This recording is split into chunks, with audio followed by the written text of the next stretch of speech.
Are you online? Well, I don't go in for that computer stuff. Then we're not interested in you. SoFloRadio.com. You're listening to The Spot. To the 2, the 3, the 4. Fellas, I'm ready to get up and do my thing. I want to get into it, man, you know. Oh, yeah.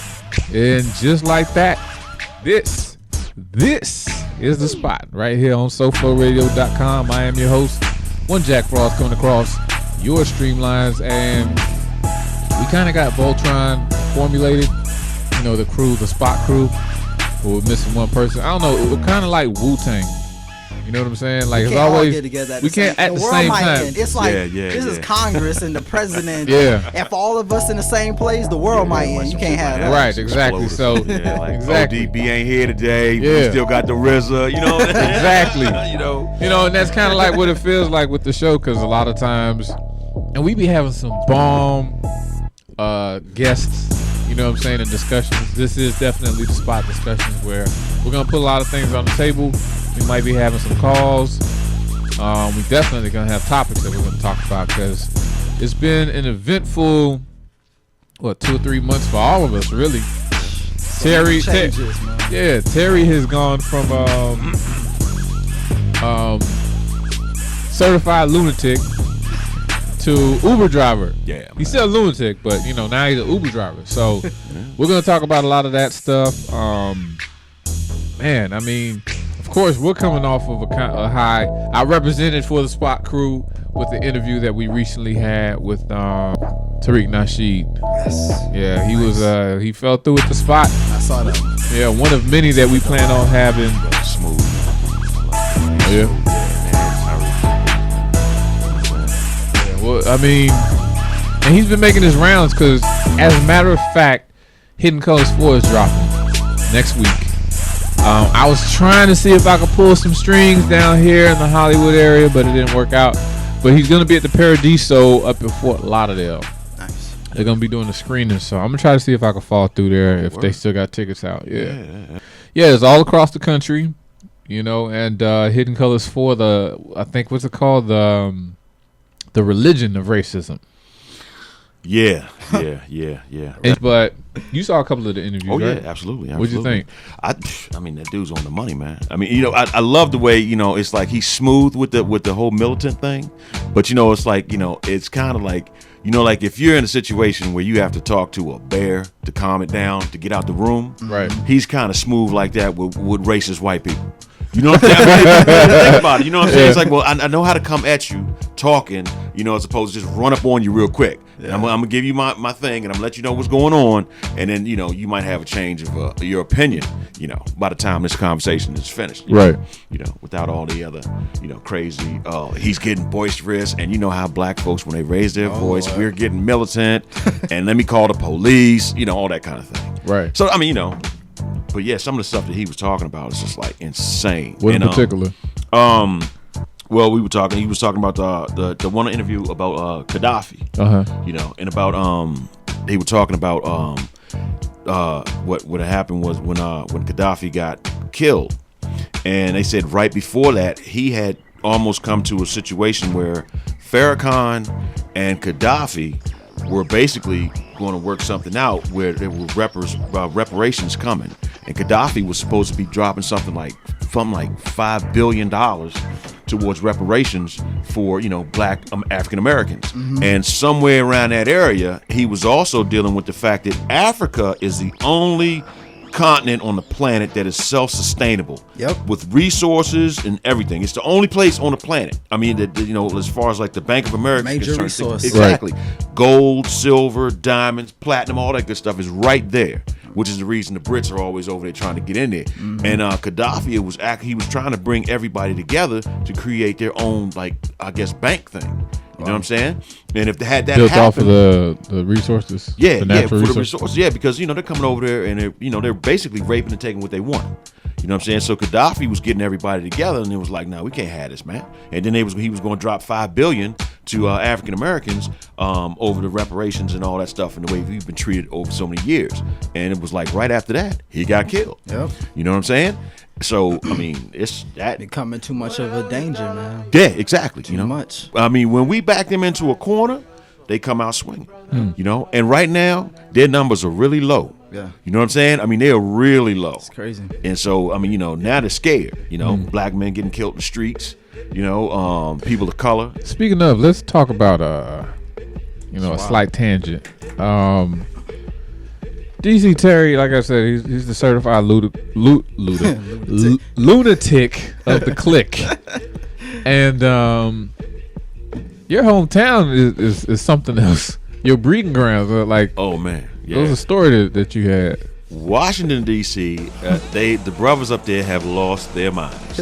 And what was it? Last week it was a brother. He was I think he was like Latino or something. Basically, what happened was he was stressed out. I guess his wife got scared of him. Filed a custody thing, not custody, but a restraining order. Right. So he basically got put on administrative duty. They took his gun. They took his badge. Now, I guess they thought that was going to do it, but he was a Fed, so how do you think he's not going to get another gun? So basically what he did, I guess he got himself together and went up to the school where his wife was teaching and killed her, and then went on a little spree and started shooting women that looked like his ex-dead wife. I hate you. You look know just what I'm like saying? my old lady. And then so you have a couple heroes and they were there too. And these two guys, they went and tried to wrestle the gun away from him or something. So he killed one of those guys, and then I think the other guy was put in a coma, and then I think he killed like 2 or 3 more people, and then he ended up going to a Dunkin' Donuts and ordering some food and sat down and waited for the feds to come get him. I mean, you know what I'm saying? That's nuts. Yeah, you know? What the heck? Yeah, and then I was talking to my man yesterday, and apparently these two dudes, they were boys. They knew each other from back in the day. They got into it. So one guy shoots the other guy, right? So the guy that got shot goes and gets his boys, go to the dude that shot him's house, and kills his mother. Wow. That's Feel crazy. Me? Again, this is in D.C. Washington, D.C. One time for DC in the building, unfortunately. That's crazy. Y'all crazy. That's crazy. I mean, you know, come on. I mean, the nation's capital. Yes, sir. That's where, the best that ever was. Why you thinking politics the politicians couldn't live anywhere else, man? They go to D.C. to get crazy. On crack like Marion Barry. Hell yeah, but you know what though, man? He's still a But good he was man. He was a good man. You take the words right out of my mouth. He was a good man. It's man. like me personally, I don't care what you do in your personal life. You could do crack, have sex with prostitutes. I don't care. As long as you running the city right and you making everything else good for your constituents. Man, Marion I'm Barry, wrong with you. back in the day when Marion Barry was mayor, he had because a lot of people don't know he was real active during the civil rights movement. And he actually created this gentleman's club, and it was, I forget the name of the group, but it was a crew of black men, young black men. Right. And they would put on parades, and they would help the communities out, kind of almost like the whole Black Panther Party thing. You know, so I mean, he was a part of that era. Right. So I mean, when he was in office, he would literally go up to Howard University and handpick young black students to be interns and what have you. His whole staff was black.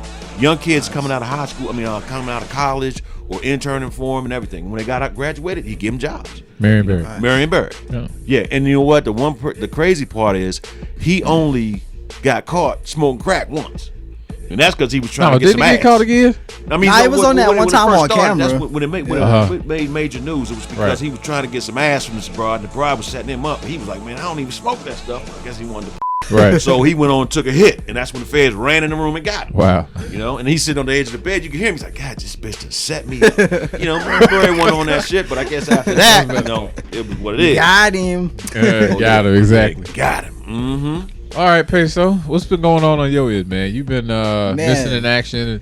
Listen, I'm so happy to be back, man. Like, we don't have everybody back, but we got most of us, except one, but, you know, hope she good, man. Hopefully one day we finally get all of us together. But I'm happy to be back, man. Just grinding. I got some stories for y'all, man. So, what's been going on in Peso's world? Too much has been going on, man. Listen, I was doing a job dispatching everything, and man, listen, it's a lot of crazy things that go on that I don't think y'all know about. Yes, I know how long you've been holding, and I don't care. you know, when people get arrested, they kind of go crazy. So one day I'm walking past the cell, this kid, he's banging on the door, bam, bam, bam, bam, bam. I'm like, what? Hey, what's going on? Because I'm not really supposed to talk to them. Right. So I come up to the cell. I'm like, what's going on? He's like, hey, man, can you give me a cookie? I'm hungry. I'm like, are you kidding me? So I walk away. I come back, you know, trying to do my job, keep myself in good shape. You know, he's still banging on the door. He's like, come on, dog, I got $5. You know, he pulls up $5 out of his sock. Now, he's supposed to have been searched. How you get $5? Probably had it in his butt. I don't know, man. Who knows, man? It's real crazy. Like, some of the things that you probably heard, because this was like, what type of neighborhood is this? Man, it's in a pretty nice neighborhood. It's a pretty nice neighborhood. A lot of times people call about crazy things. Man, they'll call and say, hey, there's a black guy sitting on the corner. He's in front of my house. And meanwhile, this is like white and black people making these type of calls. It's the mentality. It's not about skin color. It's the mentality. They'll call and say, hey, it's a black guy standing in front of my house. He's walking on the sidewalk on his cell phone. Can you send somebody? That's a damn shame. Thank you. What? And I would be like, wow. He's walking around. Yeah, just walking. On his cell phone. AKA walking while black. Right. You heard that? Yeah, all right. Yeah. So I say, what is he doing? How can I help you? He's like, oh no, the person looks suspicious. Can you send somebody? I'm not sure what he might do.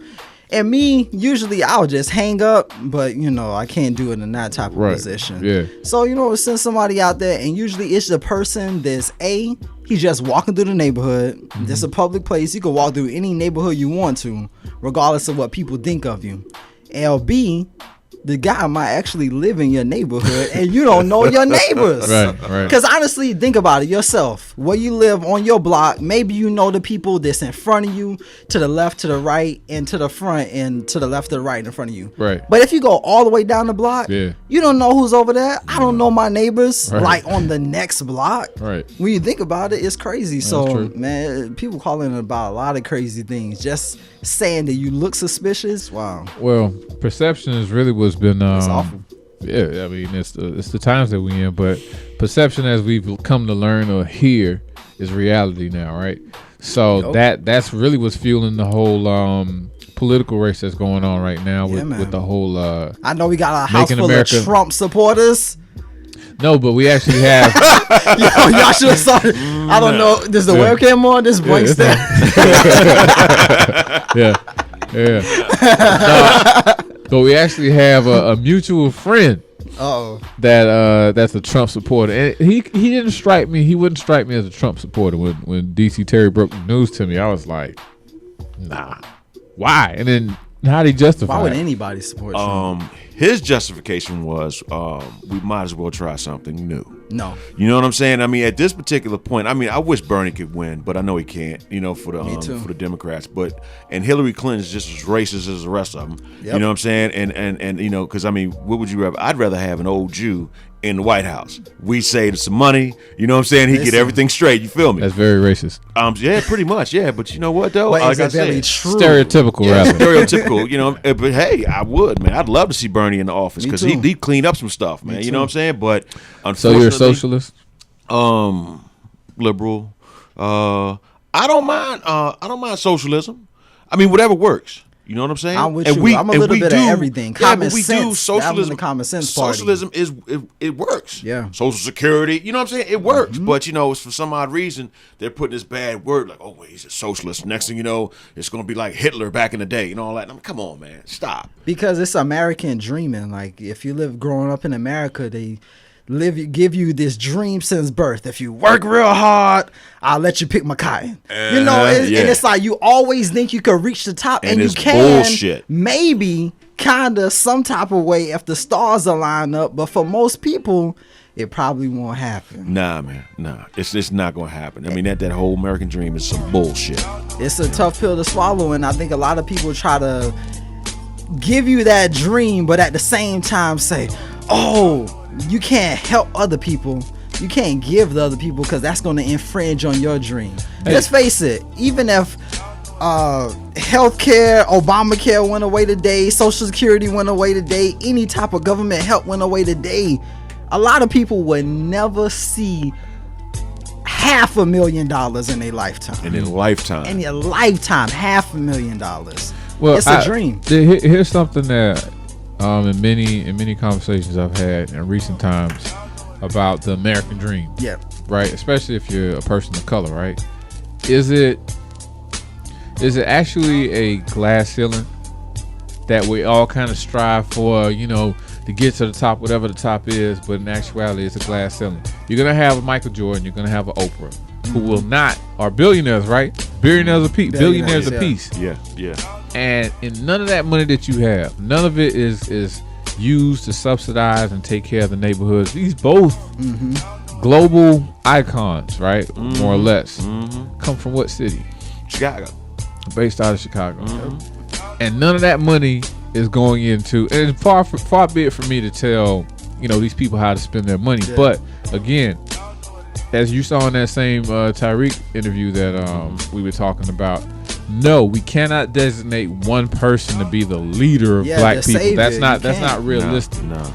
But if someone has broken that tier, you know what I'm saying, broken that plateau where he's up there with the other ones, grab a brother, grab a sister, so they could follow you, so it could be a whole community on that same vibe. Yeah, but you know what though? I think that's where the glass ceiling comes from. Is it doable, or is it designed like what we were talking about before? Is rigged?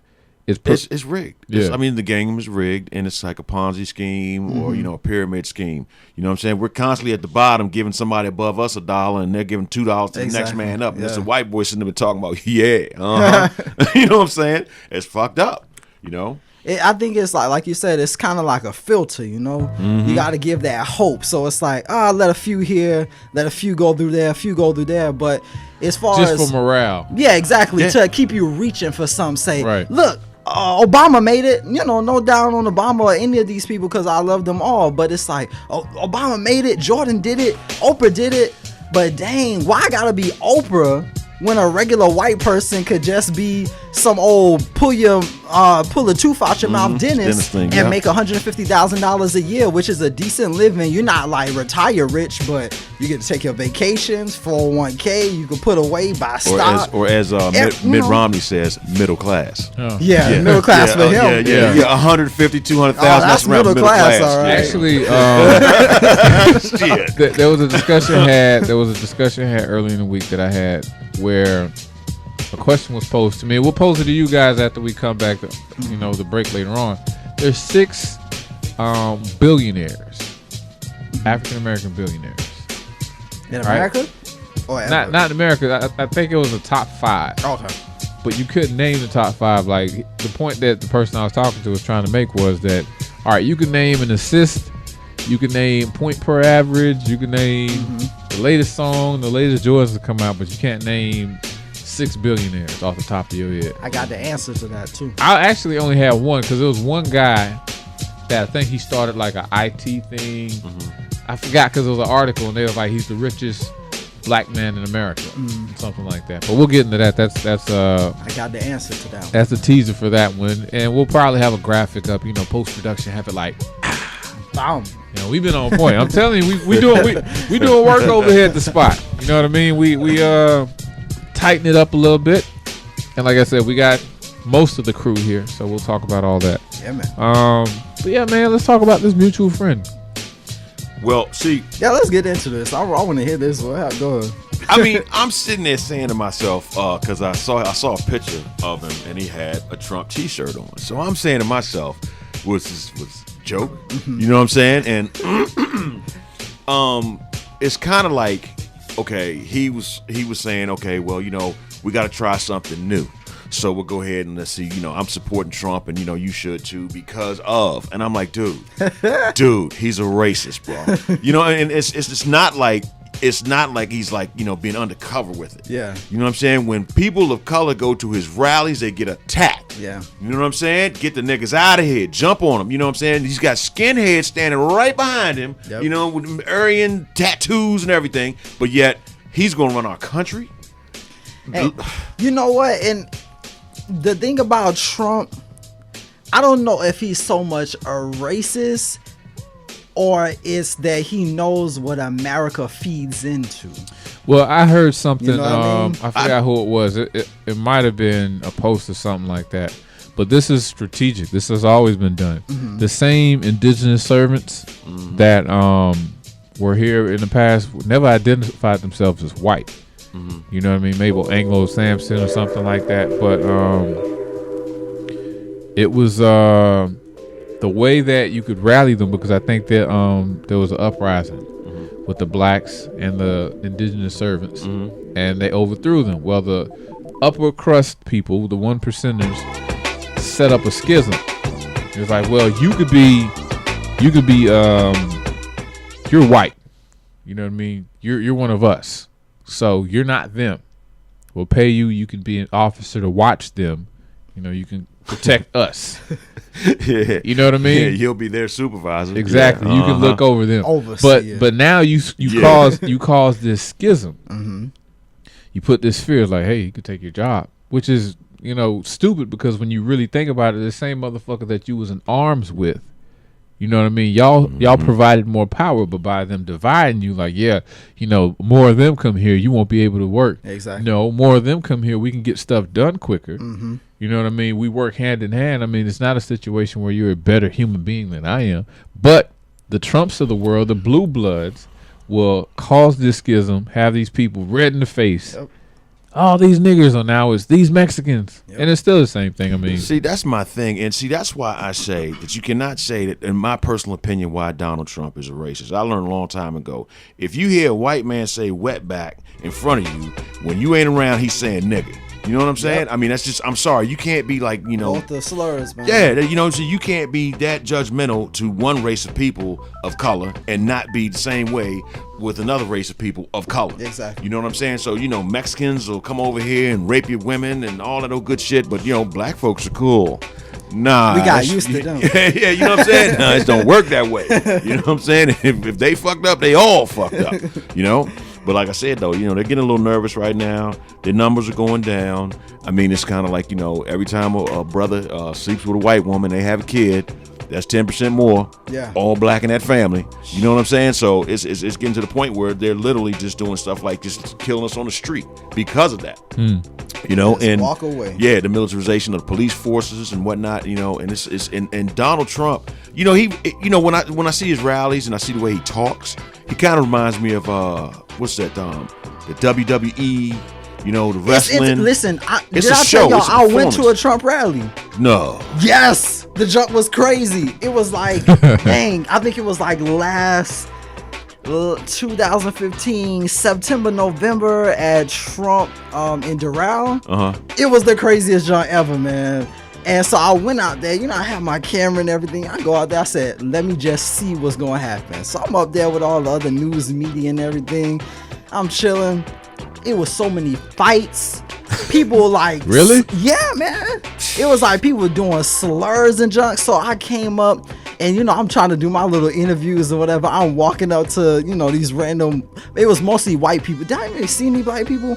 I did see a white black people person. Came down to Doral because that's little Venezuela. Listen, they gonna go wherever Trump go. Out there, it was straight up white American. Like, it was people come from Cutler Ridge, down south, up north, wherever. It was Trump. That thing was packed. So I was out there. I did see one black person. Shout out this. Oh my god! Hold up. Before I go to the Trump part of the story, I walk up. I see 3 like black dudes. I'm like, and they look like, you know, not to be stereotypical, but like some hood dudes. So I walk up to them. I'm like, man, let me see what they talking about. So man, I'm out here at the Trump, just showing my support, man. I really like, you know, a couple of inspiring words I gave out. So, you know, I'm just a support, man. I got a couple of my friends with me, you know. I mean, we also, man, young man in business. So, you know, we just into creating the right way of the world. And, you know, all I can say, go Trump. We here. And then one of the guys that he was with, he said, you don't know who this is? I go, nah, I mean, should I know who you are? He goes, this LeBron James' stepdaddy. I started laughing. What? Dog, you looking at me like I'm serious. You know what I'm talking about? He's around our age. Yeah. So I go, LeBron James stepdaddy. Nah, I'm not. I think isn't LeBron older than him? LeBron, no. I think he's older than LeBron because LeBron was like 31, 32. Yeah. I think this guy like 33, 34, something like that. Yeah. Not by that much, just a little bit. Right. Yeah. Like he could be your old brother, man. It's crazy. Yeah. So I go, I don't know who you are. Who are you? He go, man, I'm Lamb. I'm like, I still don't know who you are. And then he pulls out his Instagram on his phone. He starts scrolling. He's like, look, this me and LeBron, mama, blah, blah, blah. I said, oh, shoot, that's what's up. Like, that's your lady? He's like, yeah, that's my lady. I'm like, all right, cool. I'm like, all right, cool, whatever. Fast forward to Donald Trump. He comes on stage. Everybody losing their mind. Out of nowhere, like, these group of maybe 5 to 6 Hispanic kids, they pull up a banner. And pretty much it was saying, we ain't like you, Trump, in Spanish. Mm-hmm. Do you know them white people went crazy, man? Like started ripping the banners out their hands. The security came, pushed them out the room. The kids is talking in Spanish, screaming or whatever. It was like the craziest thing I've ever seen. Donald Trump is beefing with everybody anyway. Yeah. You know he tried to sue Scotland. I didn't know Donald Trump tried to sue Scotland a little while back because he was trying to build this golf course. And so what happened was the people in the area that he wanted to build it was prime real estate next to the water. Mm-hmm. So he wanted everybody to move. And those Scotch folks was like, man, I've been living here, my great grandfather and everybody, we ain't moving. So what he did I think I did hear that. He got upset and sued Scotland.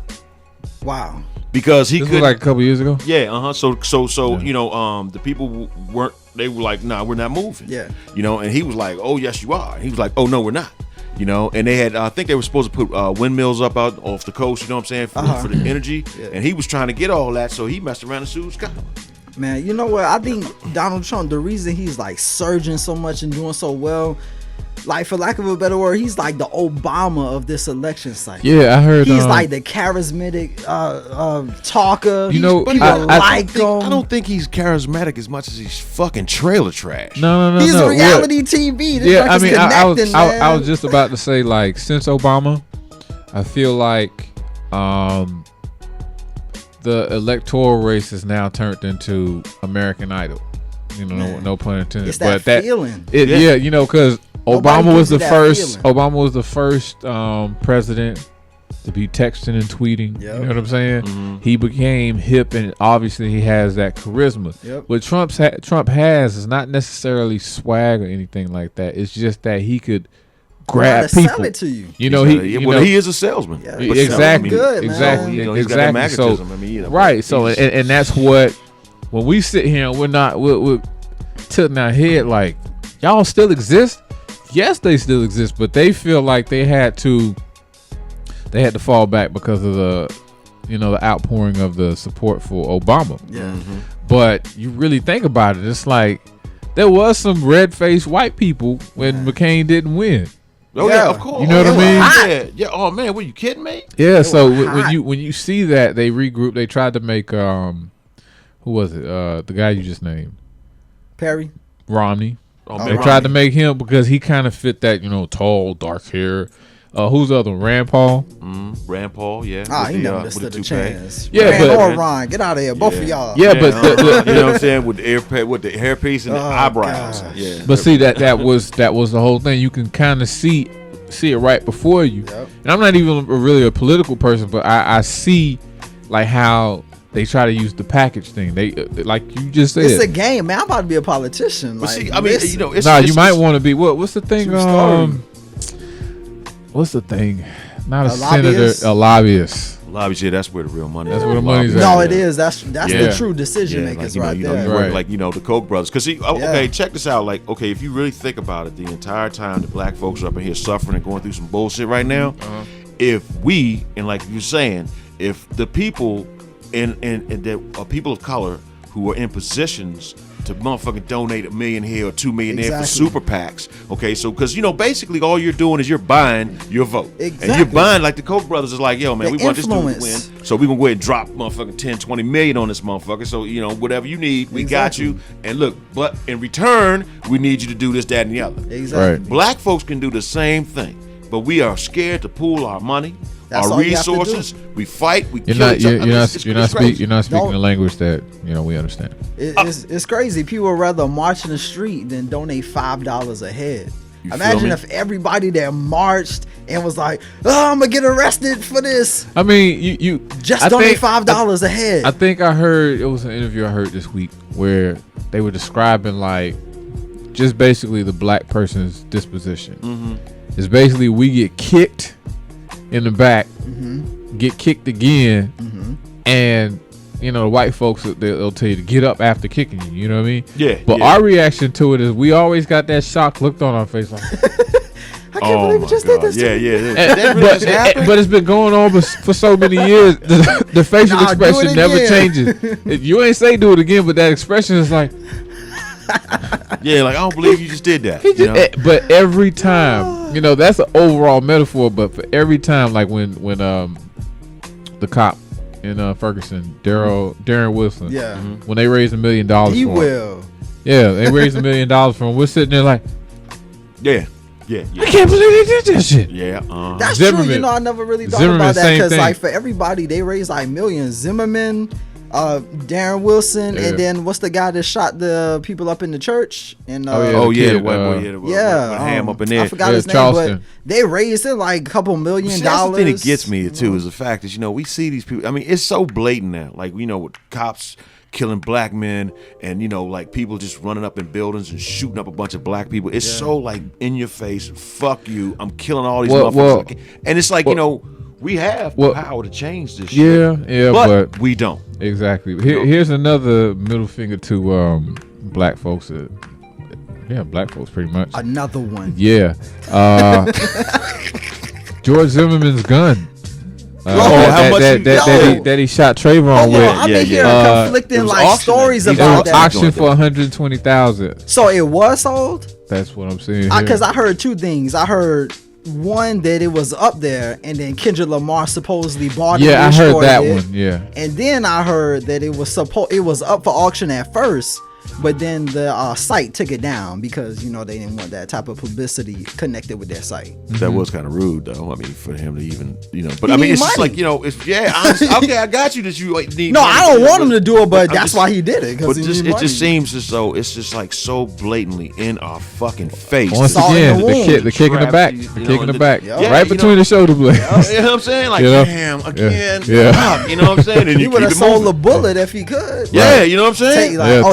Take it right out your body. Just the bullet that killed Skittle. I just don't Arizona understand, man. Drinking. When are we going to learn? I mean, it's like okay, for instance, with Donald Trump, everybody, because like right now in the United States, we have this thing called instant self-gratification. Yeah, we want some shit then, we want it right now, but nobody's looking. What's going to happen if Donald Trump wins in 2-3 years down the line? It's gonna be awful. I mean, you know what I'm saying? It's probably gonna be like we still were doing roadblocks and tanks in the streets and some more shit. Hey, we were still doing George Bush's shit. You see what I'm saying? You know what I mean? Like we were trying to undo that, and it finally got to a point where I don't know. I just was about to lose it right then and there because what all that Obama did, right, is about to be undone.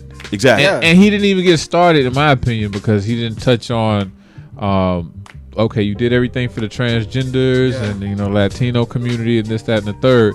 But of course, since we didn't create any super PACs, exactly. Forget a super PAC. You can't help somebody that don't help themselves. Even a black president can't help you. Yeah. He can't come down to Liberty City or wherever you had located across America, Watts or wherever. He can't come down and be a grassroots president of the United States of America. He can't do that. When he was in Chicago, he was able to work in the streets, and community organize. But as the president of the United States, you're supposed to be a community organizer. Supposed to be for everybody. Right. So you can't just come down and Alderman, without. Yeah. Alderman, he was Alderman. Was it? No, he was. I think he was just like a community organizer. Yeah, he was. Not like an alderman, but influential, same junk. Right. Probably better than the alderman or whatever. But he can't do that as a president, man. You got to have that established on the local level, and I think that's what a lot of people don't realize. When they voted for Obama, they thought that was the silver bullet. Like, he gonna get us our reparations this year. He gonna do it the next term. He's not going to do it in any term because you don't have local people, state people, senators, representatives fighting for you. DC, didn't you have like a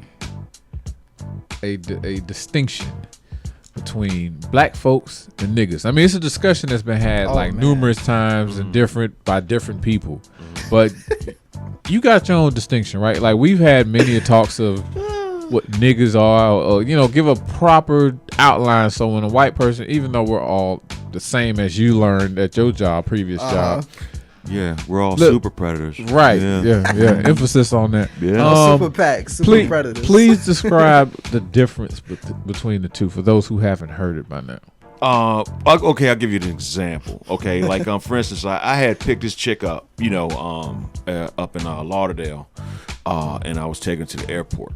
Uber? So, she was like, Uber? Yeah. Typical, hood rat.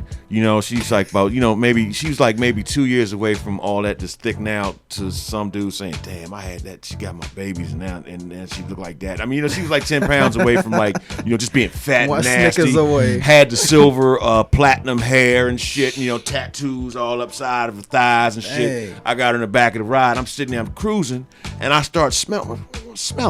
And I look back, man, she burning up the hot wings in my shit. You know what I'm saying? I'm like, really? Come on, man. Now, to me, typically, that's roughly a nigga. You know what I'm saying? That's a nigga for you. Yeah, that's that nigga right there. As opposed to, like some black folks are like, they're real cool and they're respectful. And they'll be like, yo, hey, look, do you mind if I eat something back here? Or do you mind if I bring my drink? Or do you mind if I open up my drink? That kind of thing. And those are few and far between. Because I've actually shocked white people when I've opened my mouth. It's like, seriously. I mean, like you had an experience, didn't you, with when I went up to Ohio, the jeweler. The Jewish guy. Yeah, he was really cool. But I mean, he wasn't really shocked as much as like when that one particularly a friend of ours that supporting Trump. The Trump supporter. And I went up to he's the Trump supporter. That's his name. Yeah, he was moving right, and he had to get two trucks. So he called me. He's like, "Yo, can you come up, and help me drive back down to Florida?" I'm like, "No problem, cool." So while I was up there, they had to go get the next truck, and his neighbors.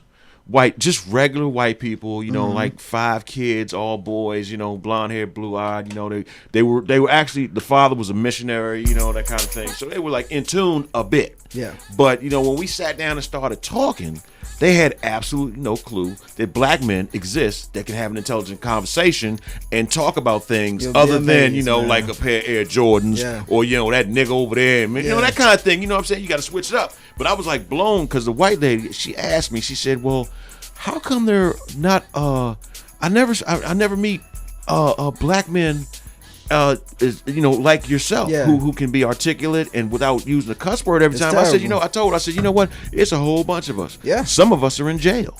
You know what I'm saying? But I mean, she was actually shocked behind that. I'd be more shocked that you see a lot of times, and I actually had this discussion with George, who is obviously, he's not white, but he's white complexion. Right? He's Hispanic. And he's the exception because you have some, whether you're Hispanic, and even as we've learned, the coons, that it's a mentality, like you said. It's not necessarily a colored thing. It's the mentality. It's that an inconsideration for another human being. You know what I mean? Yeah. So a lot of times white people get bestowed that because they are the most that get caught acting like that.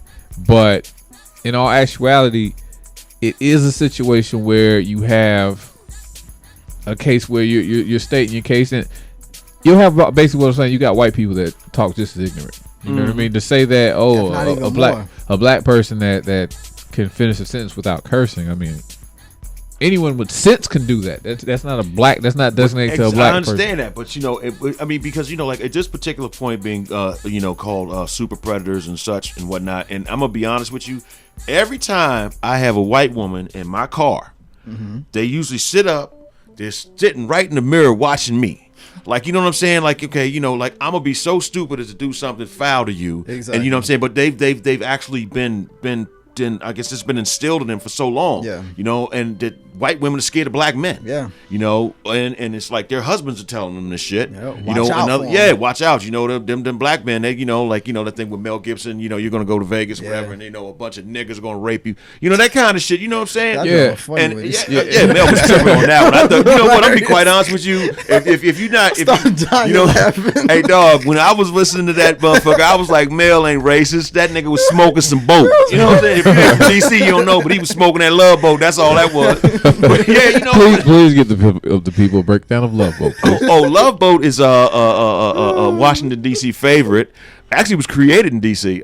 It's basically PCP. And you know, Sherm. Sherm. See, Sherm, you know, all that other stuff. Yeah, but we call that the Love Boat. You know what I'm saying? Why?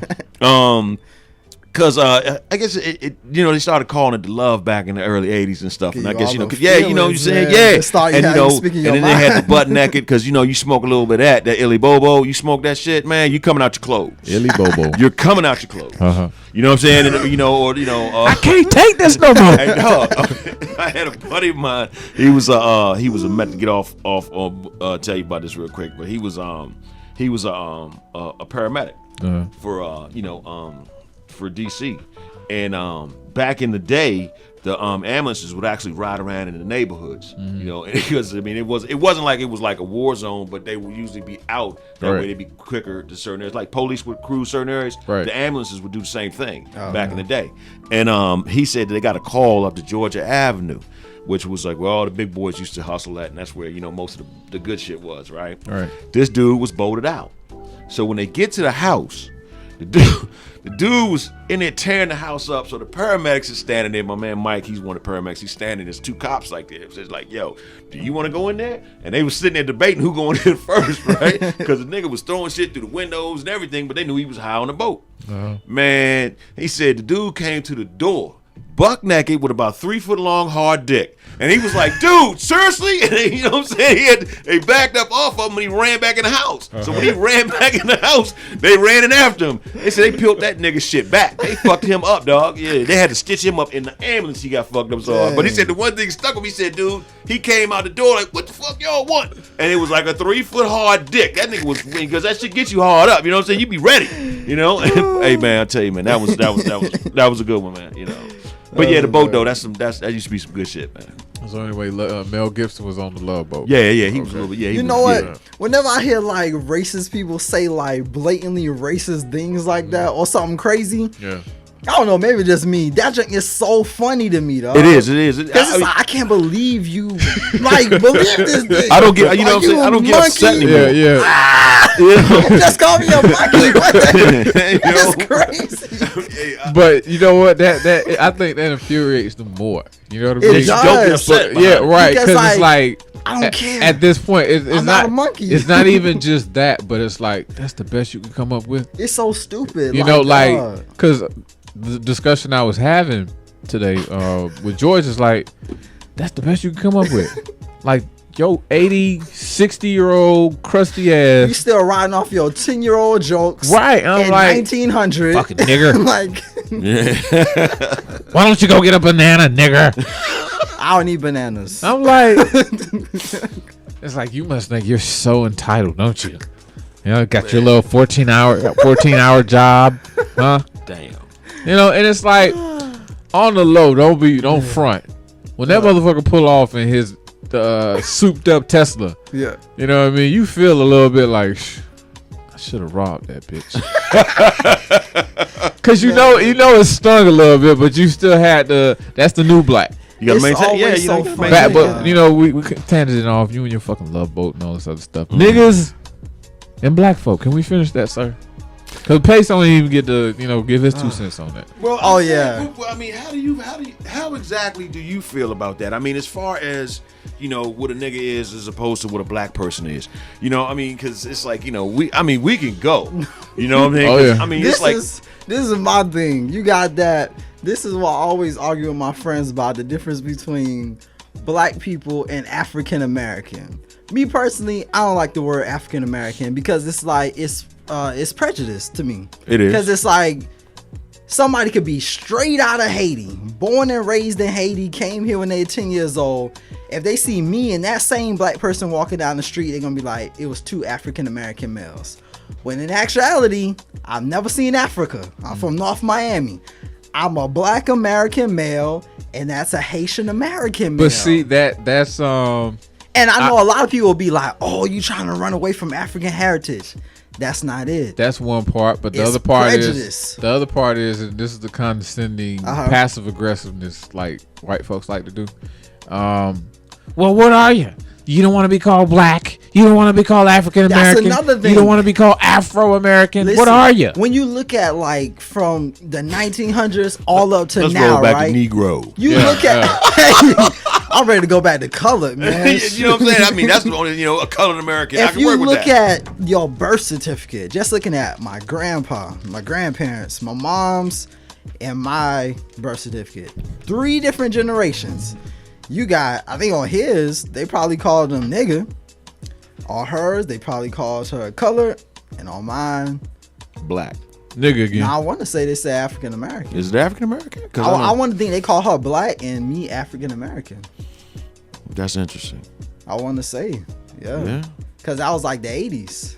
Okay. So, that's when people's like, oh, we going back to Africa. I'm not going back to Africa. I'm gonna be honest with you.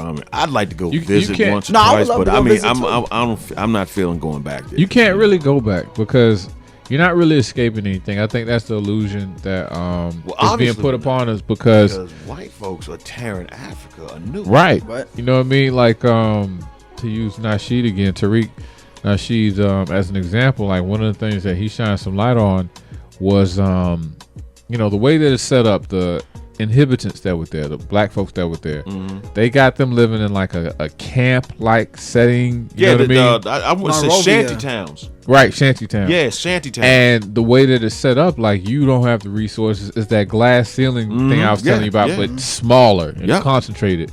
So you have no choice but to have a job of servitude or whatever the case may be. And you never could really rise up out of that. That's a concentrated situation there. Basically concentration camps. Right. I think District 9, the creator of District 9, if I remember correctly, was using that as the basis for the movie. I don't know if you saw it. Oh yeah, but I saw it. The metaphor was basically to shine light on what's happening in South Africa. Right, and because first it was like, the blacks were in these little shanty towns, and then when the aliens came, they put the aliens in shanty towns, and then they just like integrated us with that shit. Right. It was like, yo, man, with the corrugated steel roofs and all that shit, no AC up in them joints, no niggas is cooking. Right. That kind of thing. You know what I'm saying? I mean, Niggas are black people. Yeah, well, I mean, it's crazy. You know what? Matter of fact, what was that movie? With Denzel Washington in it. The one when he was in Africa. Safe House. Oh yeah. There was a scene in there when he was that movie, when he was fighting. He was running from some dudes, and he was because he went to his boy, and his boy, like, as soon as you open the door, he had a crib, but it looked like he was living in one of those what do you call them, the shipment containers. But it looked like it was just hooked up like a house. You know what I'm saying? But it was a shanty town, and they had all the niggas stuck up in there together, And then, I mean, but they got a plan.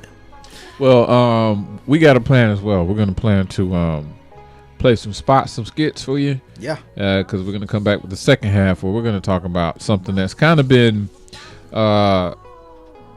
brushed aside or brushed under the rug somewhat, but the conscious community is kind of waking everybody up to something that's hurting our babies. Or someone that has been hurting our babies, and that's hip hop pioneer Afrika Bambaataa. If you read the comment section on something on something in regards to his new name, Afrika Bambooty, Afrika Bambaataa boy, it's I heard about that. Yeah, it's been a lot, but we're gonna play a whole lot of other things for you. Body boy.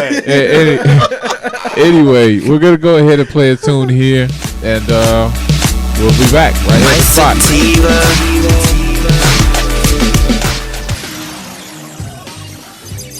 Now, back to the spot on SoFloRadio.com. Very critical and important press conference. We've called out all the black media to come and address the issues surrounding Brother Bambaataa. This is an issue that we've been speaking of totally. We've had experts, we've had witnesses. We have one of the brothers who were originally part of breaking the story. He's going to continue to give us some more insight as to what brought him forward. Also, what are some of the critical things we still need to do to bring this to justice. Justice is what we're seeking. Nothing less, nothing short. Justice is what we want. I'm going to turn it over to our brother Poppy just to give us some more insights. Here you go, brother Poppy. Peace. Well, first off, like I said, you can't just get Bam. You got to deal with the people that cover up for him. And that's the bottom line to that. Like I said, you know, on my way down here, I watched the video with some of my brothers that I looked up to, that I love, put my life on the line for, making a video, you know, making Bam step down, but at the same time saying you have to look into these allegations. What do you mean you have to look into these allegations? He's guilty. He admitted it already. The Zulu Nation cannot live. It cannot stand with those leaders in play. So Ahmed, you taking over, but you know that Bam is guilty, and you willing to stand there and say that you still got to look into it further? For what? You already know he's guilty. You the same one that said you left the apartment and you left the Zulu Nation behind the allegations. Now you come back and you hear more, you get the answer, you get the truth, and you still standing by Bam? Question, has anybody ever seen Bam with a woman? Your name is Afrika Bambaataa. You claim Islam. 1 minute you do, 1 minute you don't. Everything about you says no homo. Well, it's supposed to. Where's your wife at? Why you don't have no kids? We'll flip it to the next side. Where's your husband at? When you lay down at nighttime, who you sleeping with? There is no boyfriend that we see. You have multiple partners. When you get up, I mean, you think